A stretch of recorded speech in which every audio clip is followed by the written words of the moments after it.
고등학교 가면 X되는 이유 탑5 입시덕 후! 04년생 주제 추천해줘라. 2020년이 된 지 벌써 4일째입니다. 이젠 나이 1살 먹은 거 적응 끝났나요? 나이도 1살 먹었겠다. 본격적으로 겨울방학도 시작이겠다. 신난 친구들 많을 텐데요. 근데 이 와중에 X된 친구들이 있습니다. 바로 이번에 고등학교 가는 04년생들이죠. 왜 X됐냐고요? 지금부터 알려드립니다. 후! 지옥에 온 걸 환영한다. 탑5 수업시간. 고등학교에 입학하면서 처음으로 느낄 수 있는 같음은 수업시간이 5분 늘어난다는 것이죠. 3년 전에 중학교 오면서 45분으로 늘어난 것도 간신히 적응했는데 고등학교는 수업시간이 무려 50분입니다. 행복회로 과열시켜서 생각해보면 5분 정도야 쉽게 적응할 수 있을 것 같죠? 이 5분 시간과 정신의 방에 들어간 것처럼 생각보다 엄청 길답니다. 정신은 멍해지고 허리는 빠질 것 같고 엉덩이에는 종기가 생길 것만 같죠? 또 고등학교는 대부분 7교시까지 하니까 하루에 총 수업시간이 35분이나 늘어납니다. 그 시간이면 집 가서 입시덕후 영상 7개는 더 볼텐데 정말 빡치네요. 후! 수업시간 35분 늘어나도 괜찮아요. 어차피 집에 못 가니까. 탑4 야간 자율학습.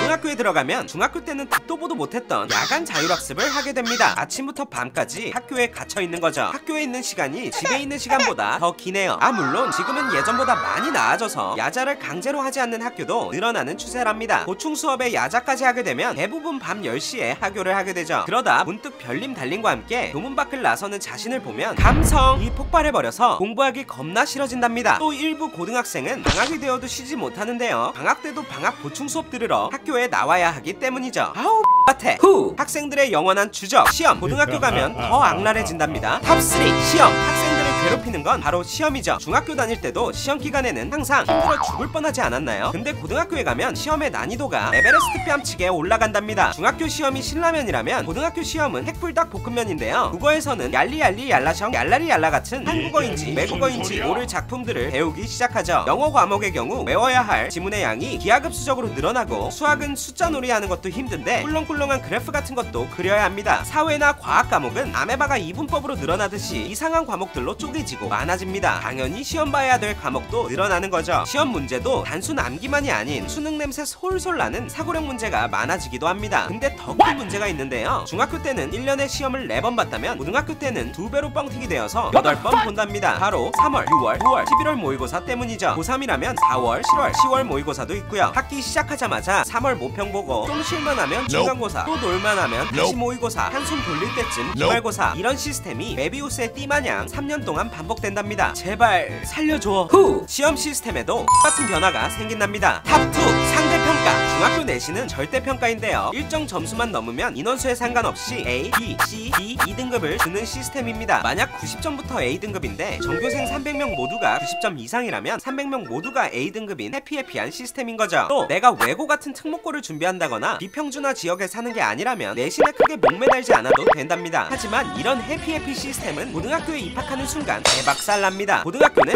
상대평가이면서 등급제인데요. 내가 아무리 잘해도 내 옆자리 짝꿍이 나보다 더 잘한다면 좋은 등급을 받기 힘든 시스템입니다. 높은 등급을 받기 위해선 내 옆자리 짝꿍을 이길 수 있도록 더 잘해야 되겠죠? 아니지. 짝꿍만이 아니라 반 전체 전교생 전국의 같은 학년과 무한 경쟁을 해야 되는 상황인 겁니다. 사회의 냉혹함을 이때부터 체험할 수 있겠네요. 또 고등학교 내신은 대입과 바로 직결되는데요. 내가 상위권 대학을 목표로 하고 있는데 시험에서 한번 미끄덩했다면 순식간에 목표 달성이 힘들어질 수도 있답니다. 살벌하네요. 후! 오직 너의 목표, 너의 성공만 생각해. 목표 대학 합격을 확인하는 그 행복한 순간만을 생각해. 탑1 대학 생각. 고등학교에 가면 내가 여기서 하는 대부분의 활동을 대학이랑 엮어야 하는데요. 반장, 봉사활동, 학생회는 기본이요. 동아리, 교내대회, 독서까지도 생기부 스펙으로 연결시켜야 합니다. 뭐 이젠 정시 확대한다고는 하지만 아직은 수시 비중이 높으니까요. 근데 내신 관리하고 모의고사 준비하는 것도 힘들어 죽겠는데 내 몸이 2개도 아니고 어느 세월에 이걸 다 합니까? 이렇게 나 자신을 혹사시키며 지내다 보면 가끔은 아무 생각 없이 학교 다니고 놀았던 초중학교 때가 그리워지죠. 나 다시 돌아갈래! 후! 지금까지 고등학교 가면